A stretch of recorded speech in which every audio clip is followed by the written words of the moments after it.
Лейла Баркинхоева – гипертоник с 20-летним стажем. Возраст, стрессы, а теперь еще и жара. Привычные лекарства женщине уже не помогают, поэтому сегодня она обратилась к специалистам, чтобы те помогли хоть как-то пережить аномальную жару. В это время, сейчас жарко, жара, у меня вообще утром бывает пониженное давление, к обеду может повыситься, а к вечеру опять понизится. День 3 раза даже меняется, такое бывает.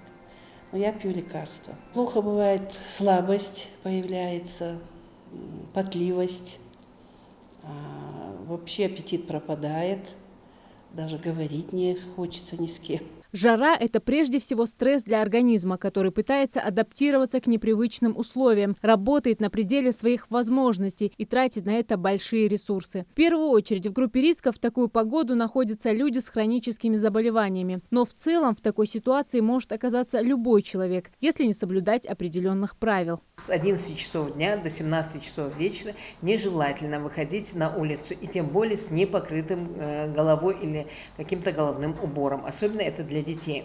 Также в этот период происходит обезвоживание организма, поэтому желательно больше пить жидкостью. Это может быть от 1,5 до 3 литров воды. Обычно в такую жару нежелательно выходить, потому что могут быть как солнечные, так и тепловые удары. Это проявляется в виде потери сознания, слабостью, головокружением. Последний месяц лета, как и положено, самый жаркий. В такую погоду хочется проводить время на природе, у воды. Но рабочий темп из-за экстремального солнцепека никто снижать не обещал. Такую роскошь в разгар рабочей недели могут позволить себе только дети, которые своей привилегией охотно пользуются. Холодные напитки, мороженое и кондиционеры в офисах, домах и машинах существенно облегчили испытания жарким солнцем. А тем временем в интернете даже продают гайды по выживанию в плюс 30. Как пережить температурные рекорды? У каждого свои методы. Стараюсь не выходить из помещений, солнцепек. Это, наверное, еще кондиционеры обязательно. Помещения именно с кондиционерами.